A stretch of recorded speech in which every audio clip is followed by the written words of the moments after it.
glad you could join us on today's edition. It's Monday, and on Mondays we talk about work. So today we're looking at greatness versus mediocrity. If I asked you now, which would you go for? Yeah, I know greatness, right? But there are certain patterns to life and behaviors and how we react or respond to issues that will truly tell if we are on the path of greatness or mediocrity. So, just reflecting, just thinking, your pattern, your attitude towards work, which way do you stand? I'm very certain that before the end of the discussion, when we are done discussing the patterns of behaviors as regard work, you will be able to tell if you are on the path of greatness or you are on the path of mediocrity. And it is our desire that you will change if you are on the path of mediocrity, because it truly takes you to challenge that pattern that tells more about mediocrity for you to actually end up being great or succeeding. So this is today's life. Let's talk about work. Let's talk about greatness versus mediocrity. My name is Joyce Jakada. I have Sambu Solomon Sabe, Jamima, Emmanuel, and Prudence Berger. Good morning. Morning, Joyce. Look how everybody is cool, calm, and collected. Well, it's Monday. I'm not surprised. Well, I always look Monday forward. vibes. Yeah, I look forward to hearing people say, "Oh, thank God it's Monday," but you don't hear that everybody come cool, calm, collected, like it was not you that was jumping around yesterday in church dancing, and okay, because duty calls now. So, oh my God. Well, let's go again. Let's go again. There's one thing with our system. Mm. Once you give it a little rest Mm. before it will adjust Mm. to the other setting, it takes time. So it's like you are trying to. Is there any word like dehibernate? Well, this is today's life. And there's a saying in I think it's in Pidgin, you work more, you rest more. And our work system also provides for that. And no wonder you work from Monday to Fridays, and then Saturday, Sundays you rest, even though it's peculiar to some people. Others actually work like almost all through the week.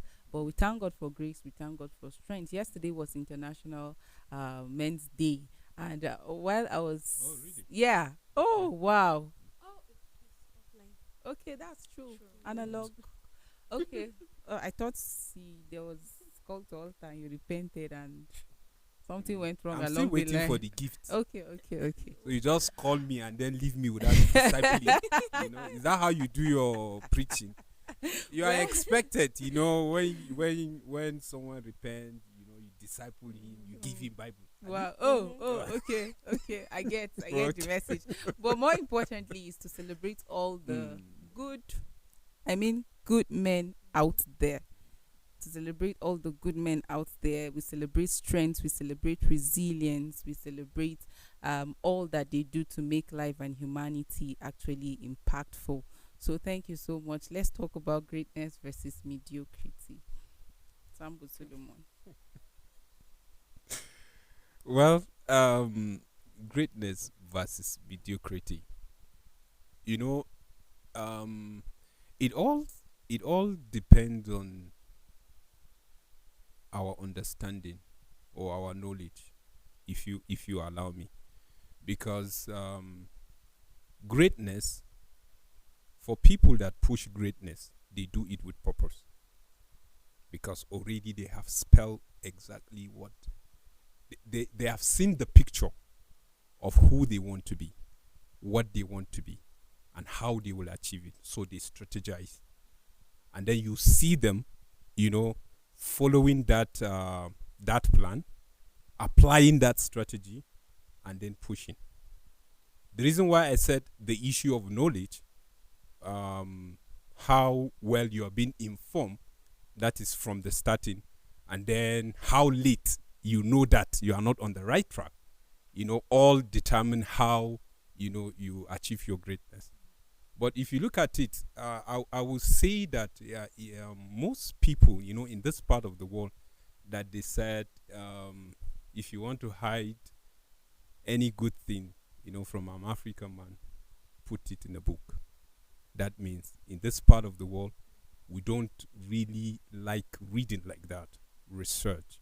So some vital information, is not that it's not in our disposal, but because we don't develop that culture, of digging deep. And then you find out that even the ones that are enlightened when it comes to information, how to push you to greatness, you find that they are few. And at the end of the day, you find out that, from the beginning, um, there's this word, kwashoko, this, like, you are malnourished, you understand, with information. So you will see people, like, they want to be great. They want to be like this person, that person, this great person. You hear them mentioning name, but I'm telling you, they are lying down. So you begin to ask yourself, the first question is how? But if you look at it carefully, you'll find that where they go to, the people they surround themselves with, the kind of information that is being dished out there, or the kind of discussion that normally goes on there, you find out, like, let's come to the church setting. You will hear that you are born great, you do this through Christ, you can do all things, through Christ. And then someone settled with it because he didn't understand the revelation attached to that particular word. He thinks that you can just claim something and it will just be. And you will see somebody growing with it, like holding that, like, is the ultimate. And you are thinking you will just wake up and pray and then chart your course while you are not doing the normal. You are not applying the principle of being great, and then you are claiming and you are expecting that you just wake up and then things will just happen. So you will find out some, they don't have that information. So we are being caged with that half-baked information coming from the Bible and even from just the normal knowledge in the society. When you associate with people that they don't even know they are left or right, you understand, and then before you know it, you can just be misled. You understand? So I just look at it that way. So we just have to separate the two. If you're talking about greatness, what is your definition of greatness? You have to define it. And then how do you intend to achieve it? That's another thing. You must have a plan. Thirdly, you must have a strategy on how to go about it. But you cannot just be, from the Christendom, you cannot just be claiming verses and then you are lying down and you think you will be great simply because the Bible says you are the tail, you are the head, not the tail. You are more than conquerors. Always, that's what you recite while you are lying down. That's mediocrity for me.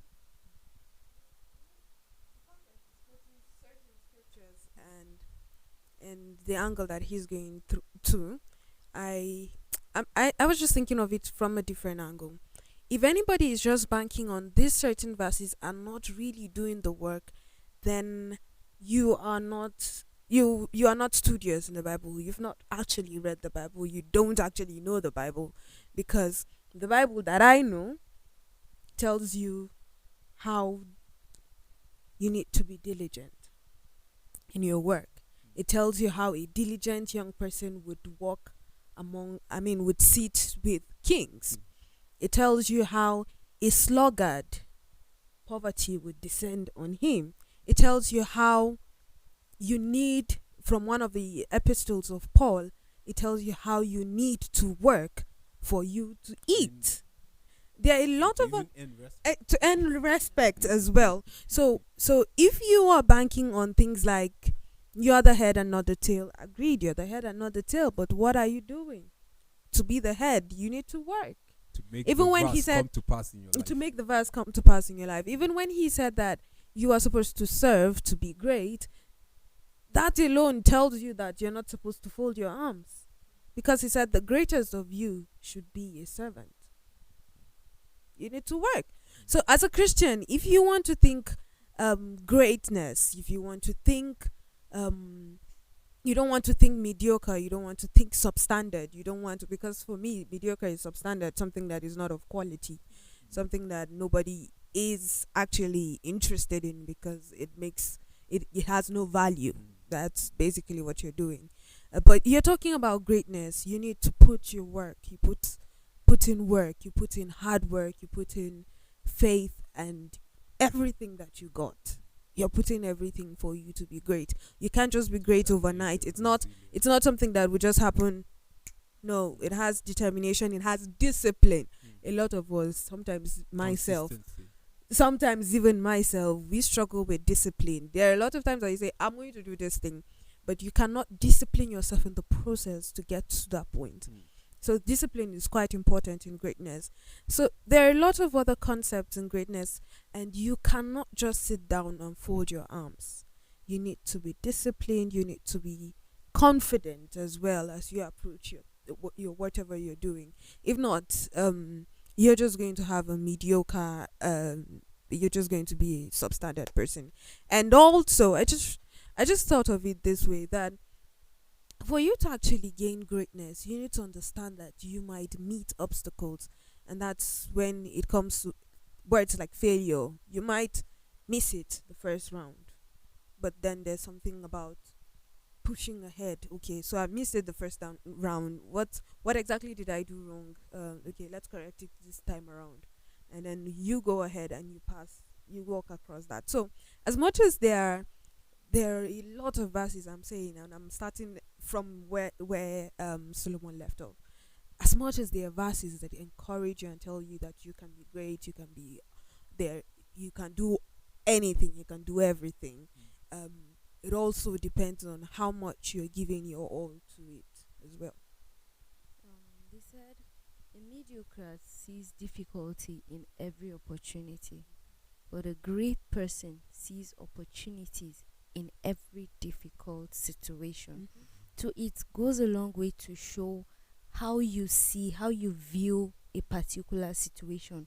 Can you do it? Even if you're not sure you can do it, how much effort have you put into seeing that you achieve? Someone that is great, the greatness shows in your efforts. It's not like you're the master of everything. Even when you're not sure, it's the effort you're willing to put into that thing that shows your greatness at the end of the day. Great people, when they go through difficult situations, they see it as a stepping stone to their success. They see it as a ladder that when they keep climbing onto it, it takes them to that greatness that they wish for. But a mediocre see it as a distraction. He sees it as a bad luck. Like, this thing is standing in his way. He doesn't even want to go through it and then learn from it. So great people are indeed people with so much courage, because even when you're great, before you can attain that greatness, you want to be willing to go into whatever situation it is, then hopefully come out alive. Is that hope that they have, that they would come out alive, that really bring them out into the greatness? You know, one time we're actually talking about work, and I said for every organization, for every company, they have classifications of their workers or their employees. Like, it would be really self-deception to think that all of you are the same.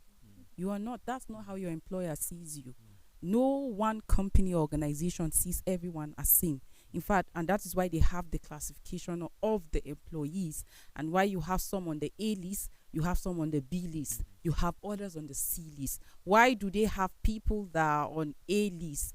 Like, why is it that people on the A list are being trusted, especially when it comes to tax and delivery? Why is it that when it comes to something so urgent, something that has to do with results, people on the C class are not trusted with that? Because they are on the average. They are those category of people that they are just in the organization because their father sees opportunity, their father or their mother is a friend to maybe that employer, or somebody went to cry and say, can you help this child? Or because they just don't want to be at home. They just don't want to be bored, because they just want to go out, come back home. They want to, at the end of the month, they should be paid something, and that's just the reason why they are working. And you can find someone on the A list that is working because this is where I want to be tomorrow. In the next 2-3 years, this is where I want to see myself. And whatever has to do with work and that person is giving, it is about results. And If the person does not deliver result, he is not comfortable and finds other means to ensure that he delivers result. As far as companies and organizations are concerned, there is no excuse for failures. So what they want is, when tasks are being given to you, deliver results. So why are people being mediocres in an organization, a work organization? Why are some people mediocres, and why do you have some people being great? It's because of the mindset. It is because of what this person is seeing and what that person is seeing. Because the old purpose, it might be one vision that binds all of you together, but the reason why all of you are there might not be the same. And that is why you find somebody being mediocre, another person touring the path of greatness. Mediocre, by definition, it's just like you seeing someone, and then you cannot tell if this person is great, if this person is actually poor, or if this person is actually an average person. You're just there. You don't want to be pushed. You don't want to be dragged. You don't want to be stretched. You don't want to go out of your comfort zone. You hear statements like, this is how we have been doing it for the past 50 years. Like I said earlier on, if we are to ask people out there, which part do you belong? Mediocre or greatness? If you like, go and take just do a survey in companies, in organizations. Ask the employees, which part are you? Are you on the path of greatness or mediocre? See, I can guarantee you that 100% will take greatness. So it is not in what you profess and what you say. It is in the pattern of how you work, how you approach work, that we can tell if you are a mediocre or if you are on the path of greatness. And that was why earlier on I say, I actually pray that before the end of the show, you can tell yourself, and I know by the time we discuss all of these patterns of either greatness or mediocrity as regards work, you can tell where you stand. Mediocrity is just the enemy of greatness. And that is why it is versus. Where do you stand?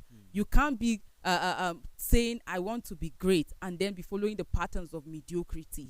And as far as work is concerned, you find the patterns of mediocrity in people that don't want to grow, in people that don't care about results. They do not even care if the organization crumble or if the organization keeps growing. And sometimes I'm perplexed, and I wonder if your pattern of work is not towards achieving results, is not contributory to the growth of the organization. Do you ever think that if the organization, do people think about the breakdown of the organization? Because if you're not contributing to the growth, it means you are pulling the organization down. So do you think of where you will stand if the organization crumbles? Like, I don't know if people think in that pattern. So it's going to help you to actually find a standing. Because by the time you are reasoning towards, okay, this thing at the end of the day might affect me. At the end of the month, I get paid, and I use this token to meet one or two needs. But if my contribution is, if I'm on the path of mediocrity, it means I'm pulling the organization down. Eventually, if it goes down, where do I stand? There are people that tell you, I don't care. And eventually, I'll just open my place. But the same attitude is the same attitude you put there. Even if you don't, you employ people to work with you, and you will get the same attitude. And that's why the Bible says, what you sow, you will reap it. You cannot sow corn and go and be harvesting yam. So it is what you sow that you actually reap. So it is important that we understand that, success that we keep talking about is a process. It is a process. When you talk about greatness, you liken it to success. You liken it to achieving results. You liken it to achieving purpose and even goals. So if you want to be successful at what you do, even if you are self-employed, then you must be on the path of greatness. Let it be about results. Wake up and tell yourself, I did not wake up today. I'm not going to work to be a mediocre, but I'm going to work today to achieve results. And no wonder people have to-do lists. When they get to work, they tell themselves that, before I leave this office today, before I leave this market today, these are my to-do lists. These are the things that I will be able to achieve before I go. But another person just wakes up because you are expected to be at work 8 a.m. and then to close 4 a.m. What does the day have for me? You hear people saying that, we don't know what the day has for us. And you're heading towards work. And you have an employment letter that clearly states what is actually expected of you. So you hear people making statements like, I don't care or anything, anything they say, oh, and like all these are patterns of mediocrity. When you are entrusted with an office, with an assignment, what attitude do you apply in terms of delivery? You should be able to ask yourself, and your success is tied to that.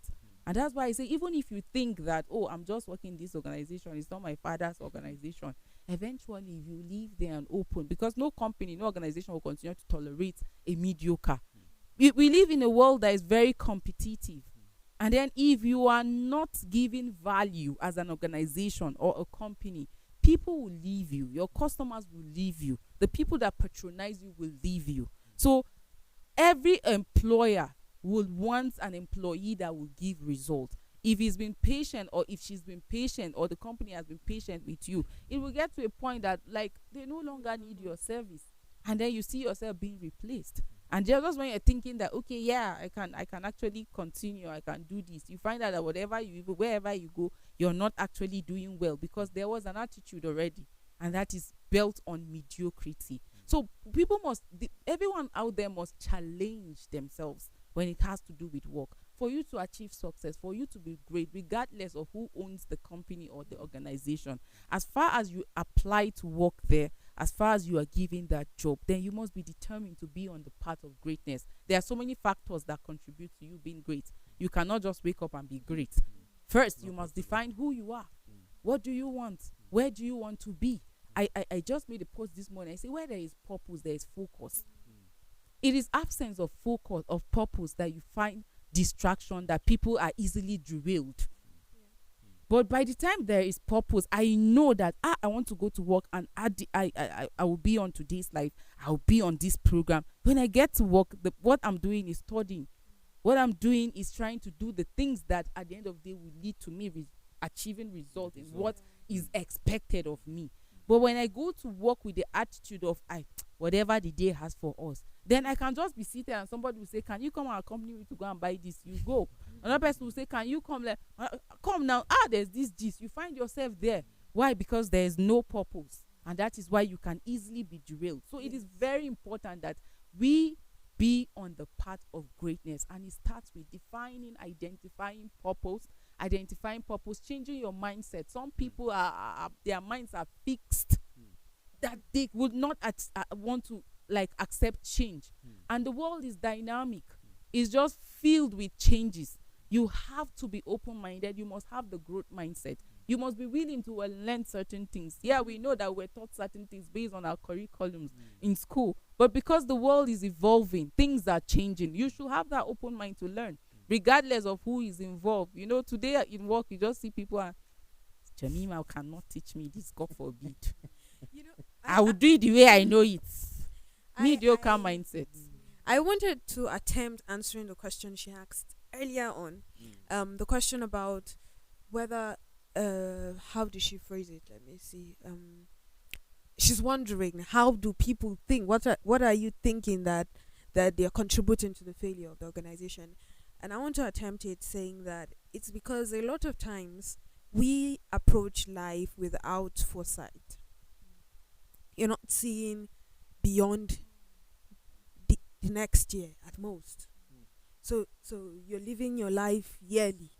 If this year comes, okay, let's just see what this year brings, and then the next year, what this year brings. You don't have foresight. You're not seeing what would I do in the long run? 20 years down the road, what impact have I done, and what legacy am I leaving behind at every place that I visit or every community that I find myself in? 20 years down the road, what is the impact I'm leaving? You're not seeing that. We approach our lives like a day-to-day activity. I wake up in the morning, whatever today brings, let's go ahead with it.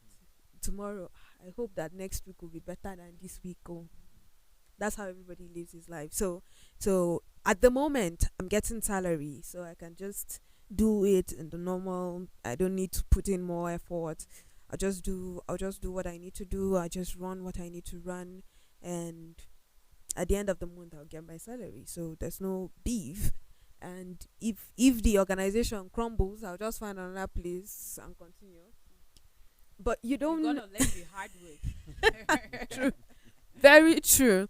And sometimes people don't even think that if the organization crumbles, For instance, we have a lot of government parastatals in Nigeria that are basically dormant. You would expect that if you go to this kind of organization, you see it alive with activities, people going up and down, and you go to the environment and you're like, what's going on here? Because nobody's doing anything, and people go with the attitude of, it's government money, we'll just eat it now and live our lives. They don't go to work, or even if they decide to go to work, you're seeing someone who's strolling to work around 10 a.m. and by 1 this person is closing and going back home, and we expect that our nation would be great, but we're not doing the right thing in our own corners. Tomorrow we are blaming our government. No, the government has its own faults at some point, but basically, if the lower people, if the people of the country are not doing, the citizens are not doing the right thing and to foster that greatness that you're picturing, then how do you expect that you would put the government on their toes to do the right thing? That's one way to approach it. If you think that your employer is not doing you right, and so you can just relax and do whatever you want to do, then your employer will still continue to not do you right.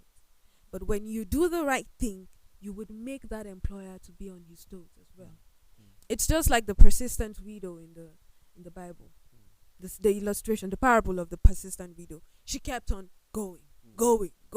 That's her own effort. She kept on doing. And at the end of the day, the judge, who did not believe in God, decided, for my peace of mind, so that this woman will not disturb me again, let her go. Let me give her justice. That's how you should approach work.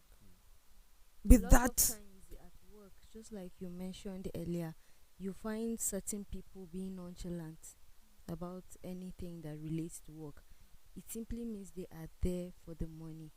They don't even want the growth of the workplace. And then those that are trying to put in their best to do this and that, first of all, they are angry with what they are doing.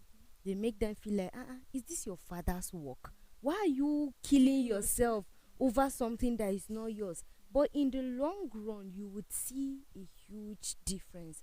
Because if at the end of the day, all the employees leave that workplace, there would still be difference. Whatever you have learned over time, no one can take it away from you. Even if they are able to take material things away from you, they can't take what is in your head. So if we all go and open our own places of work and all of that, it will be different. And of course, you cannot reap what you do not sow. So what you put in at that workplace is what you would sow by the kind of employees you also get, and then the dividends you get from your business. A lot of times they start an organization or just anything.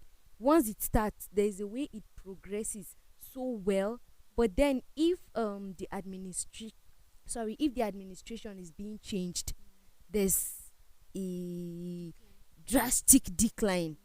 Is it that the new person didn't have an idea what was supposed to be done, or he just didn't want to do it? It can be both. Because you knew how these things were done before. So why is it that you suddenly came and everything went down? Quality, quantity, and everything, it just dropped. It goes a long way to show that we take a lot of things for granted, and then we neglect certain things, hoping that it will still work out nevertheless. The Bible was not mincing words when it said, whatever your hand finds to do, do it with all your heart. It means if you're putting in everything into that work, there is no room for failure. There is no room for setback. But people are really not willing to put in that. And those that are willing to do that, they are being discouraged. You know, mediocrity is actually contagious. In Yes. case you don't know, mediocrity is contagious. And that is why you said those people that are not putting effort will not want to see the people putting effort. Though they don't want to do it, they are not ready to do it, and they will not want to see you do it. So let's all be the birds of the same feather so that we all feel together. Prudence talked about the government and the government parastatals. Why is it that today we hear our government even coming on air to say that, oh, we don't have employment opportunities even in our parastatals? Because some people deliberately, through mediocrity, crumbled those parastatals. Sometimes you walk around and you see some government organizations, companies that should be functional, but because some of the people that were bestowed with that position to lead, to head, were not foresighted, were not visionary leaders, were people that, oh, it is our turn, let's just take our share of the national cake. And sooner or later, you see that those organizations cannot be sustained, and you just hear that, oh, it's been merged or it's been closed, because the people that were there, like the attitude of the leaders there was not a foresighted attitude, and then the followers too follow suit. And no wonder today you go to some of the government organization, why when report time is 8 or 9, you see people coming around 12 just signing in and still closing. Mediocre mindset. But a great person always sees opportunities even in difficulty. But a mediocre don't want to be challenged, don't want to be stretched. He just wants circle that will just keep telling him, you're doing well, you're doing well. When you find yourself in a room and everybody is a mediocre and you are there, you are the best, you're also a mediocre. Because as a great person, you should be open to even accept challenges, because that is what will make you great. You have to be deliberate about the circle you keep and the things you hear. And that was why I said earlier on, mediocrity is contagious. Imagine today I'm with you and you're telling me, just leave this thing, you don't have to polish it, let's just submit it like that. And tomorrow you're hearing the same thing. Sooner or later you think that that's the new normal. There's nothing wrong in just leaving your work haphazardly or giving half-baked results, because everybody's actually doing it. So when you find yourself in work environment or workplace, or you get employed, be determined, be deliberate, intentional about greatness. See, though someone is here and is not doing it right, that cannot be my story. And I said something earlier on, that greatness comes from defining purpose. As Christians, our sole purpose for existence is to glorify God. If that is my purpose of existence, then even at work, that should be my purpose for existing in that workplace, to glorify God. If it is to glorify God, then there's no room for mediocrity. Why would I want to settle for average? Because God is not a mediocre God. And if we are created in his likeness, then it should be seen even in our approach to work. You see, Before now, Sambo Solomon, before now, you see that Christians of old were called Christian because of their Christ-like attitude. You can just see somebody and say, oh wow, this must be a Christian. He doesn't need to even announce to you that I'm a Christian, I'm a follower of Christ. Today you see people eating their chest, I'm a Christian. No, you don't need to do that. Your attitude. So just think about it at workplace. actions speak louder than words. You so get you don't need to say it. to So echo at it. workplace, in your organization, in your company, can people tell that, hi, this person is actually a Christian, while this person attitude outrightly shows that it's not a Christian, but this person attitude is like shows that this person is a Christian? Can you be differentiated without you saying it? Today you only hear people say, and all of us are Christians, so but your attitude is not different from that person that is not even a Christian. Sometimes even those people that will not boast, you see them being applauded because they just follow the rules of life by just being consistent. A mediocre is never consistent. A mediocre has zero tolerance for, like, he cannot even be patient. You see, a mediocre just want things to just go quick. And no wonder we have a lot of young people today get rich or die trying. They won't want to go through any process. They would rather quit. But greatness is about sacrifice. Greatness is about perseverance. Greatness is about consistency. If you want to attain success, there is process that you cannot skip. We've seen people that skip all of those processes, but sooner or later their story is being written off. So you must be determined that, see, I will not be a mediocre, and I will not associate myself with a mediocre. I'm very mindful of the information that comes to my ear. There are people that even after hearing them, I just say, God, please have mercy. The thing that I had, because I don't want it to sow a seed that will now affect my output or how I approach work. And that is why you should be deliberate. And I said it, and I'm going to say it again. The sole purpose of your presence in that work organization is to glorify God. So it means in your action, your approach to work, let us see you glorifying God. Mediocrity, you shouldn't give room to that. You see, people just like, people just shifting mantles on them. It's not done that way. And you see, we like generalizing things. You just like, we are all Christians. No, it's a personal thing. Don't just say we are all Christians. You are just assuming. Some are just bearing the name. If all of us I mean all of us, if we can be committed to our calling, because we are called to give results. We are called to serve. If you are serving, we are called to work. And as you are working, you are serving. As you are serving, we are expected to see result. And what is the result? The impact. That's the result. So wherever you are, if truly you are called, we are supposed to see impact. If there is no impact, then that means you are just hanging. And that's why earlier we established it starts from who you are, what you want to be, and how you plan, and then the strategy. You must put all of those things in place. And that's the reason why I say if all of us will come back to the Word of God and study it truly, not cutting corners. Because the cutting corners start from even the preaching that some pastors dish out there. You understand? Because you hear some kind of preaching, you just hear someone just want you to just pick money anywhere and to just come and sow seed. And it is well with you. Like you are just walking and then 10 million will just drop from somewhere. You have not written any proposal, you have not submitted any contract, whatever. Like, but someone is telling you that it's possible while you are lying down. How? You see where the confusion comes. And then you look at it, even you talk about the nation, how our culture to everything that we do. You understand? You have people creating offices simply because they just want to achieve something. And you have this kind of attitude that if it's not working for me, it should not work for anybody, any other person. And then you see it even from our primary school to secondary school to university, how the culture, how they are wearing even the citizens.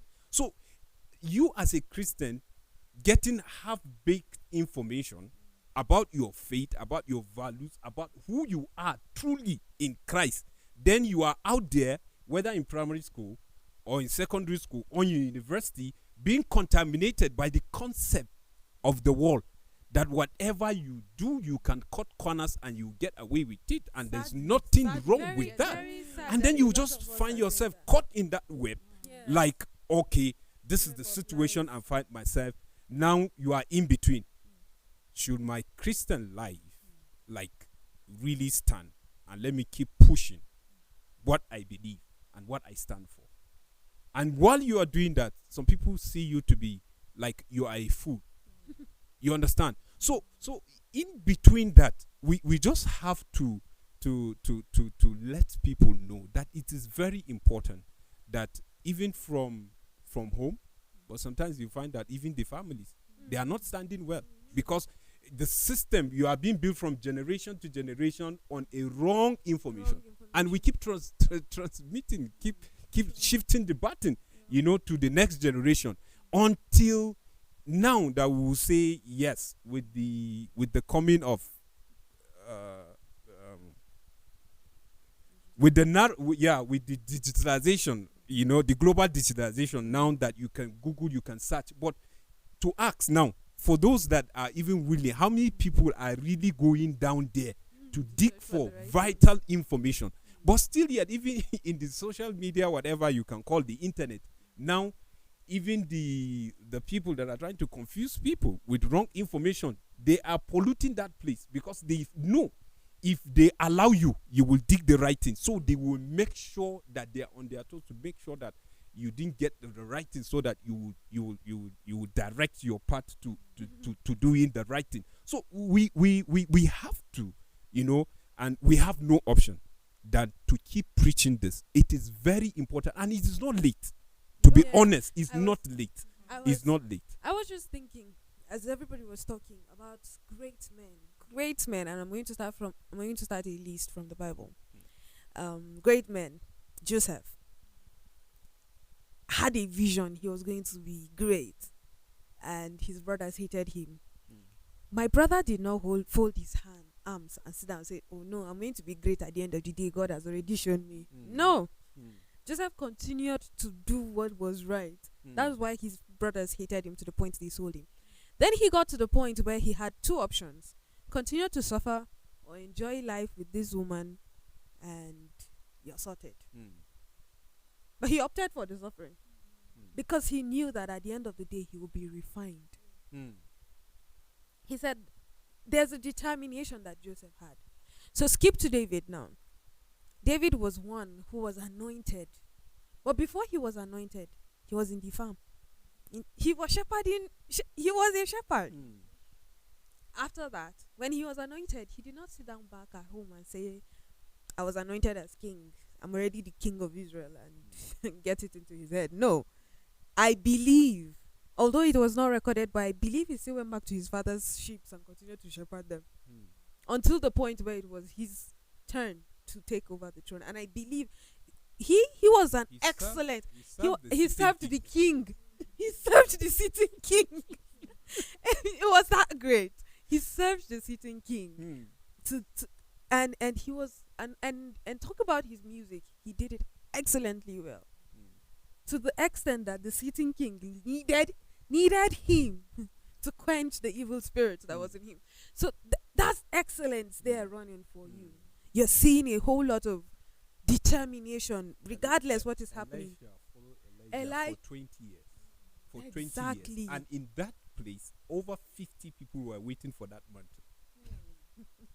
Yes. That mantle that we just dream and they say, I just want Joyce to just shift that mantle. Like how?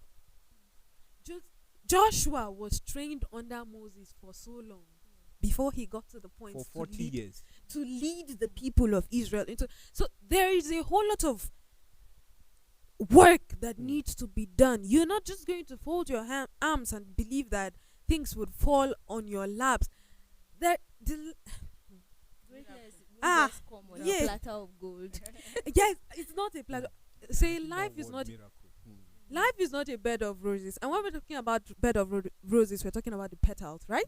A lot of times when somebody talks about bed of roses, you're just the petals of roses. And truly, roses have a very nice scent. But before you get to that point, before you get to the roses, there are tons that you have to go through when you're plucking out those roses. So that's how life is. That's how you should approach some of life. this attitude of mediocrity that people possess or display, I think it also has a lot to do with upbringing and where people come from. You know, environment has a way of affecting how you think and how you actually react to things. Personally, when I meet people, first impression matters. For me, it matters. It tells who you are and where you're coming from. So you hear people saying that don't judge a book by its cover. We will judge you by the cover because nobody have time to read the book. That is why people that write book now design the cover very well to attract you. You have to do a lot of work on the cover to convince me to open the page, because the life itself is filled with vicissitude. So nobody has time to read. So until you convince me on the cover, I'll be able to open the book. So people you put it this way: there are a lot of books to read. So convince me from the cover so you see, that I should pick your own. Today, graphic designers are doing a lot of job and they are making money because you have to convince me from the cover that I should actually open. So people will tell you, if you judge me by you are on your own and all of that, we will see the cover and we'll just give an impression of who you are. So you need to do a lot work on your cover. You might not get second opportunity to defend. You get once you give first impression, you might not have the second, like another opportunity to defend that first impression you give. Somebody encounters you and that is it. The next time he hears about you, he says a lot based on the impression that he actually gets. So mediocrity for some people affects them because of where they are coming from. But why are you caging yourself? Why are you giving all the excuses that it is how I'm being brought up? Why are you giving all the excuse that is how it has been done? Stand up from that seat. Change seat. You are seeing 6 because of where you are seated. If you change, you will see 9. Some people are even telling you today that they are depressed. They want to take their life. You have been on the same location for years. And that is what is making you depressed. Somebody said something about you 20 years ago. And then till today, you are thinking you are depressed because they say your life is tied to one Iroko 3 and you cannot sleep. Past 20 years, you were told that and you're still living in that. Why won't you be depressed? Why won't you be thinking towards taking your life? Be exposed. Live where you are. Sometimes some of this attitude of mediocrity is tied to how people have caged themselves in one place. Go out there, like learn, read. If you don't have transport to go out there, read. Today we have informations at our hands. You can, with your phone, you can just go up, search for any information you want. Be more aware that life does not revolve around you or your environment. There's more to life than where you are seated. So don't just use your angua. You grew up in Utan, and that's how you define life and generalize life to be. And anywhere you go to expect that people should use that standard of your growth to just walk or to define life. No, it's not like that. That you grew up in Wamba does not mean you should think like that for the rest of your life. So you are not a good person, Sambu Solomon. You want to cause problems. So you see, it is important. It is important that we don't cage ourselves to a particular lifestyle or mindset. I don't blame you that you grew up in that, or that is just what has shaped your mindset. But just leave that environment. Maybe that thing that you have been seeing as a problem is because of where you are seated. Change your seat. You are seeing 16, you change your seat is 19. So you see, we must not let where we grow up or the environment or the circle that we grew up with define how we see life for the rest of us. And that's why I always say that 20 children play while they were small. They will not continue playing for the rest of their life. At some point, somebody will get admission in another state. Another person will go, and that is it. The next time you meet, oh, how have you been? You start talking about how you used to play. So that we were friends then does not mean we'll continue being friends, because our exposure have changed our ideology and our thought pattern. So you need to know, define purpose. When you define purpose, what are your values? What are your standards? What are your principles? Mediocrity is the enemy of, like in life you find it. Is the enemy of progress. Is the enemy of greatness. So you find it. So don't cage yourself to circles that only hail you senior man. If it is not the circle that calling you senior man, you don't want to be there. When somebody will tell you, Kai, oh boy, this shoe that you wore is oozing. Like, can you just? You don't want to be there. When they say, you have bad breath, you need to work on, you would not want to be there. You want the one that while the breath is bad, they are telling you, which toothpaste are you using? Like, like your teeth, they shine. That's what people want. Like now you find people just surrounding themselves with people that will continue to heal them. Even when you're touring the wrong path, they should be healing you. Sooner or later, you'll be forgotten. The end is destruction. It is. So you should be open. Greatness is open to constructive criticism. Like you grow in it. When people tell you that this is, in fact, you're happy that people are telling you that these are your challenges, this is the way out. Because I know when you tell me tomorrow, I won't repeat the same mistake. But some people, the moment you're pointing, they are defensive. They have excuse, they have answers to all their mistakes and their errors. They are always on the right path. Like they are right 100%. They don't see anything wrong with their action.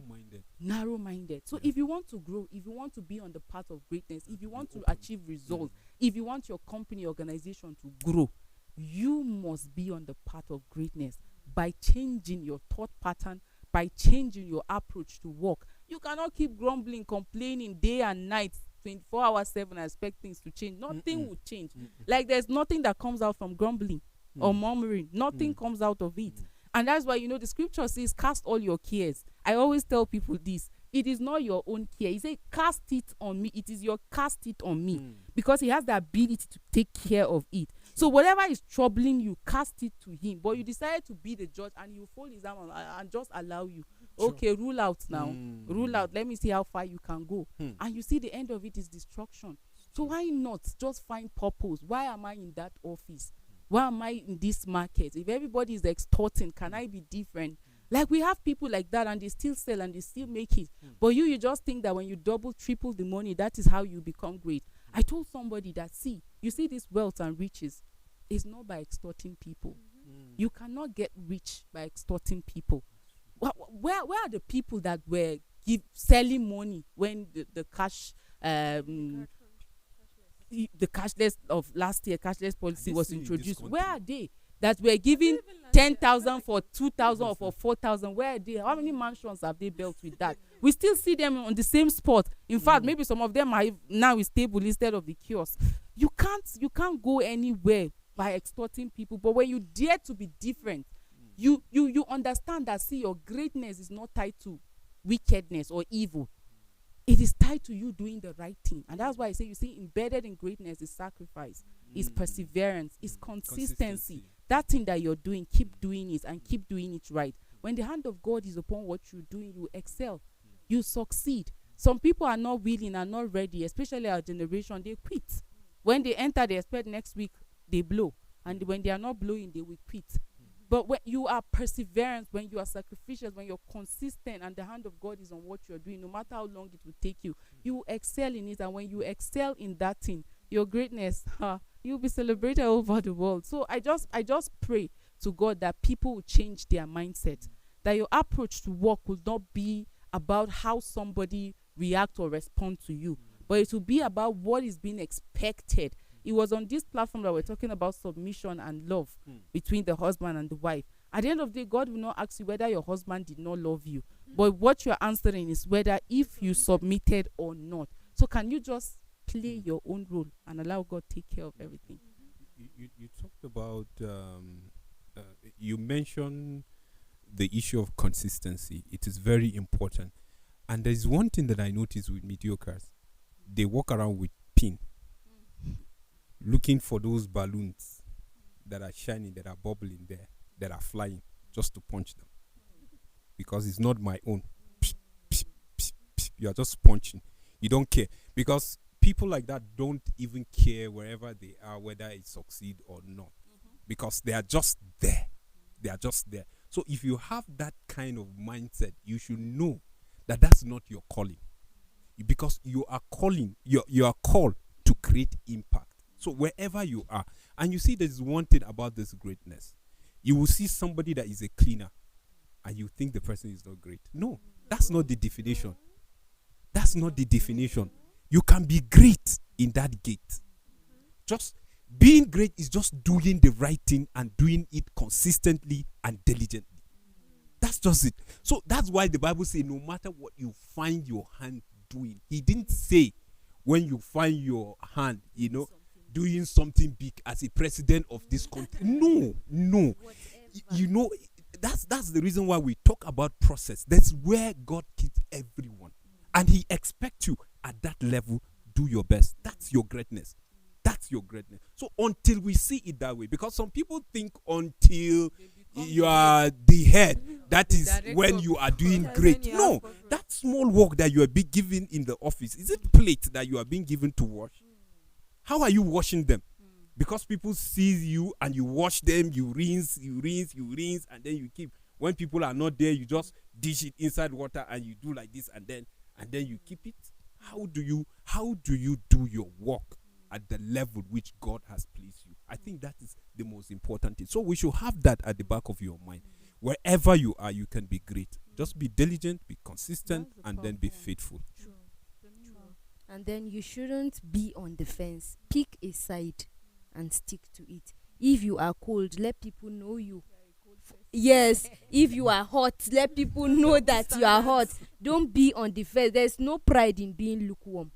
Pick a side and stick to it. If you are not great, proudly don't be a great person. And if you are great, nothing should stop you or hinder you from doing that which you need to do. So you might just think that there's no purpose for you, or you don't have a purpose, and that's why you're doing what you're doing and you're just mediocre. But I want to inform you that we all have a general purpose. And that purpose is that we are doing whatever we are doing as to God. You would pay account. You would give account.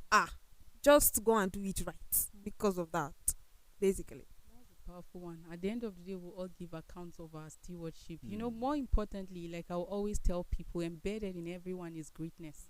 God has embedded greatness in you. All you need to do is for you to use it, discover it, and ensure that you live up to that. At the end of the day, that is what matters. So you don't have to be great when you become the director, but what you are being bestowed with right now, you can exhibit, you can show your greatness. God said you are created in his image. So show that you are the image of God. So never you settle for mediocrity, but in everything you do, let greatness show. If you are great, people will criticize you, people will stab you, people will say all manner of things. It comes with that. Greatness comes with that. The path to success is not an easy one. So don't get discouraged, don't get disturbed when people criticize, say all manner of things. You are actually headed towards greatness. But in case you're doing the wrong thing, sit back and then adjust your ways and continue the journey. Thank you for joining us on today's edition of Today's Live. We'll come your way tomorrow, same time. Cast and crew, we say thank you. The Equa Executive, we really appreciate you for this platform. You have a great day.